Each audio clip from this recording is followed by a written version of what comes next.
નમસ્કાર. ચાલો આજના આ એક્સપ્લેનરમાં આપણે સીધી જ વાત પર આવીએ.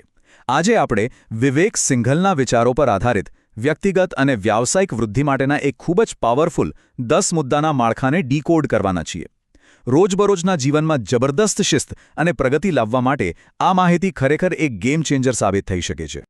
એક વિચારવા જેવો પ્રશ્ન એ છે કે શા માટે મોટાભાગના વાર્ષિક સંકલ્પો આટલી જલ્દી નિષ્ફળ જાય છે? આપણે બધા નવા વર્ષ માટે મોટા લક્ષ્યો તો નક્કી કરી લઈએ છીએ, પણ થોડા જ અઠવાડિયામાં એ બધું હવામાં ઉડી જાય છે. કેમ? કારણ કે યોગ્ય દૈનિક ટ્રેકિંગનો અભાવ હોય છે. માત્ર સંકલ્પો કરવાથી કંઈ નથી થતું, તેનું રોજેરોજ પાલન થવું પણ એટલું જ જરૂરી છે. તો આ આખા કન્સેપ્ટને સારી રીતે સમજવા માટે આપણે તેને 5 મુખ્ય વિભાગોમાં વહેંચીશું: દૈનિક ચેકલિસ્ટ પદ્ધતિ, માનસિક ડિટોક્સ અને ધ્યાન, શારીરિક અને આધ્યાત્મિક સુખાકારી, પર્સનલ ફાઇનાન્સમાં મહારત અને છેલ્લે કારકિર્દી અને દૈનિક વૃદ્ધિ. ચાલો સૌથી પહેલા વિભાગથી શરૂઆત કરીએ, જે છે દૈનિક ચેકલિસ્ટ પદ્ધતિ. આ જ એ પાયો છે જેના પર બાકીની બધી આદતો ટકેલી છે. અહીં સિંગલ એક બહુ જ રસપ્રદ ટ્રેકિંગ પદ્ધતિ સમજાવે છે. રોજબરોજના કાર્યો કાગળ પર લખવાના અને જે કામ થઈ જાય તેના પર ટીક કરવાનું. પણ જાદુ ક્યાં થાય છે ખબર છે? જ્યારે કોઈ આદત કે કામ ચૂકી જાય ત્યારે તેને ભૂંસી નાખવાને બદલે એ ચેકબોક્સને જાણી જોઈને એકદમ ખાલી છોડી દેવાનું. આમ કરવા પાછળનું મનોવિજ્ઞાન ખરેખર અદ્ભુત છે. પેલી કાગળ પરની ખાલી જગ્યાઓ આપણા અર્ધજાગ્રત મન એટલે કે સબકોન્શિયસ માઇન્ડ પર સતત પ્રદર્શન કરવાનું એક મનોવૈજ્ઞાનિક દબાણ બનાવે છે. આપણું મન એ ખાલી બોક્સને ભરવા માટે તલપાપડ થઈ જાય છે અને બસ આ જ ખાલી જગ્યાઓ આવતા દિવસ માટે એક જબરદસ્ત મોટિવેશન બની જાય છે. હવે ચેકલિસ્ટની વાત થઈ ગઈ તો આગળ વધીએ આપણા બીજા વિભાગ તરફ: માનસિક ડિટોક્સ અને ફોકસ. જો આજના જમાનામાં ઝેરી વિક્ષેપો એટલે કે ટોક્સિક હેબિટ્સ અને સાચા ઉત્પાદક કાર્યો વચ્ચેનો ભેદ પારખવો ખૂબ જ અગત્યનો છે. સિંગલ બહુ સ્પષ્ટ કહે છે કે નકામું ટીવી જોવું એ બિલકુલ શૂન્ય મૂલ્ય ઉમેરે છે. વિચારો, જે ખરેખર મહત્વપૂર્ણ સમાચાર હશે તે તો કોઈને કોઈ રીતે આપણા સુધી પહોંચી જ જવાના છે. તો પછી આવા વિક્ષેપોમાં સમય બગાડવો, એના કરતાં સંપૂર્ણ ધ્યાનથી ઉત્પાદક કામો શા માટે ન કરવા? આ ઉપરાંત એક બહુ સરસ નિયમ અહીં આપવામાં આવ્યો છે: દરરોજ બરાબર 30 મિનિટનો સમય ફક્ત અને ફક્ત પરિવાર માટે કાઢવો. અને હા, આ સમય દરમિયાન કોઈ જ ગપશપ નહીં, બીજાની સિદ્ધિઓ સાથે કોઈ સરખામણી નહીં, બસ માત્ર તેમના જીવન અને સુખાકારીની વાતો. આ આદત સાચા અર્થમાં એક ડીપ મેન્ટલ ડિટોક્સનું કામ કરે છે અને મનને ગજબની શાંતિ આપે છે. મનની શાંતિ પછી ચાલો હવે ત્રીજા વિભાગ પર આવીએ, જે શરીર અને આત્મા વિશે છે: શારીરિક અને આધ્યાત્મિક સુખાકારી. શારીરિક સુખાકારી માટે સૌથી બેઝિક પણ સૌથી પાવરફુલ વસ્તુ છે હાઇડ્રેશન. દિવસના 10 ગ્લાસ પાણી પીવાનું એક પરફેક્ટ ટાઈમટેબલ હોવું જ જોઈએ. જેમ કે સવારે ઉઠ્યા પછી, સ્નાન કરતા પહેલાં, સ્નાન કર્યા પછી અને રાત્રે સૂતા પહેલાં.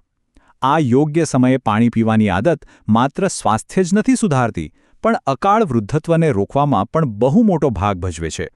અને ફિટનેસની વાત આવે ત્યારે માત્ર ધીમે ધીમે બગીચામાં ચાલવું બિલકુલ પૂરતું નથી. દરરોજ 30 મિનિટની એવી કસરત માટે ફાળવવી જ પડે જેમાં ખરેખર પરસેવો પડે અને હૃદયના ધબકારા નોંધપાત્ર રીતે વધે. શરૂઆત કદાચ ધીમા ચાલવાથી કરી શકાય, પણ પછી જોગિંગ અને રનિંગ તરફ આગળ વધવું જ પડે, તો જ સાચું પરિણામ મળે. હવે આ એક બહુ જ રસપ્રદ તફાવત છે જે સમજવા જેવો છે: મંત્રજાપ અને ધ્યાન. 30 મિનિટનો મંત્રજાપ સક્રિયપણે આધ્યાત્મિક ઉર્જા ઉત્પન્ન કરે છે અને ધ્યાન કેન્દ્રિત કરવાની શક્તિ વધારે છે. જ્યારે બીજી તરફ 20 મિનિટનું ધ્યાન એટલે કે મેડિટેશન એ પૂરા 2 કલાકની ગાઢ ઊંઘ સમાન છે. તે મનના થાકને દૂર કરીને એકદમ ડીપ માનસિક આરામ આપે છે. શારીરિક અને માનસિક ફિટનેસ પછી નાણાકીય ફિટનેસ પણ એટલી જ જરૂરી છે. તો ચોથો વિભાગ છે પર્સનલ ફાઇનાન્સમાં મહારત.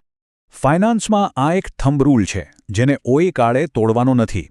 માસિક આવકના ઓછામાં ઓછા 20% તો ભવિષ્યના રોકાણ માટે બચાવવાના જ, અને બાકીના તમામ ઘરગથ્થુ કે અન્ય ખર્ચાઓને એ બાકી વધેલા 80%ની અંદર જ પૂરા કરવાના. આ એક એકદમ કડક નિયમ હોવો જોઈએ. પણ માત્ર બચત કરવાથી કામ પૂરું નથી થતું. નાણાકીય વૃદ્ધિને માપવી પણ પડે. દર 3 મહિને એટલે કે ક્વાર્ટરલી એક પર્સનલ બેલેન્સ શીટ બનાવવાની આદત કેળવવી જોઈએ, જેમાં સંપત્તિ અને જવાબદારીઓ બંનેનો હિસાબ હોય. લક્ષ્ય એ હોવો જોઈએ કે નેટવર્થ એટલે કે ચોખ્ખી સંપત્તિમાં દર વર્ષે ઓછામાં ઓછો 15%નો વધારો થવો જ જોઈએ. અને હવે આપણે પહોંચ્યા છીએ આપણા છેલ્લા અને 5મા વિભાગ પર, કારકિર્દી અને દૈનિક વૃદ્ધિ. ઓફિસમાં ઝડપી પ્રમોશન મેળવવા માટે માત્ર વર્તમાન કામ પૂરતું સીમિત ના રહેવું જોઈએ. દરરોજ ઓછામાં ઓછો 1 કલાક એવો કાઢવો જોઈએ જેમાં પોતાની ઉપરના લેવલના એટલે કે મેનેજરના પણ મેનેજર પાસે જે સ્કિલ્સ અને માઇન્ડસેટ છે તેનો અભ્યાસ કરી શકાય. આ આદત પ્રમોશનના દરવાજા આપોઆપ ખોલી નાખશે. દિવસનો અંત કેવી રીતે કરવો એ પણ એટલું જ અગત્યનું છે. રાત્રે સૂતા પહેલાં આવતીકાલના 3 સૌથી અગત્યના કાર્યો ડાયરીમાં લખવા જ જોઈએ. આનાથી આપણું અર્ધજાગૃત મન રાતભરે કામો માટે પ્રોગ્રામ થતું રહે છે. અને હા, દરરોજ રાત્રે કોઈ સારા જ્ઞાનવર્ધક પુસ્તકના 10 પાના વાંચ્યા વિના તો બિલકુલ નથી સૂવાનું. છેલ્લે વિવેક સિંઘલની આ ખૂબ જ પાવરફુલ લાઇન પર નજર કરીએ. પ્રેક્ટિસ કોઈને પણ સંપૂર્ણ બનાવી શકે છે. આપણે ત્યાં કહેવાય છે ને કે practice makes a man perfect. બસ આ એનું જ નવું વર્ઝન છે. આ દર્શાવે છે કે જો દરરોજ સતત પ્રયત્નો કરવામાં આવે તો કોઈ પણ વ્યક્તિ ગમે ત્યાંથી શરૂઆત કરી હોય તો પણ શિખર સુધી પહોંચી શકે છે. આ આખા એક્સપ્લેનરનું સાર એ જ છે કે આ નાની નાની લાગતી દૈનિક આદતો ભેગી મળીને જીવનમાં પહાડ જેવડો મોટો બદલાવ લાવી શકે છે. જો આ માહિતી અને આ વ્યવસ્થિત માળખું ભવિષ્યની પ્રગતિ માટે ઉપયોગી લાગ્યું હોય તો વિડીયોને લાઇક કરો અને ચેનલને સબસ્ક્રાઇબ કરો. પરંતુ જતાં જતાં એક પ્રશ્ન મનમાં લઈને જ જજો. આ 10 પાવરફુલ આદતોમાંથી એવી કઈ આદત છે જેની શરૂઆત આવતીકાલની બિલકુલ રાહ જોયા વિના આજે જ અત્યારે જ કરી શકાય તેમ છે?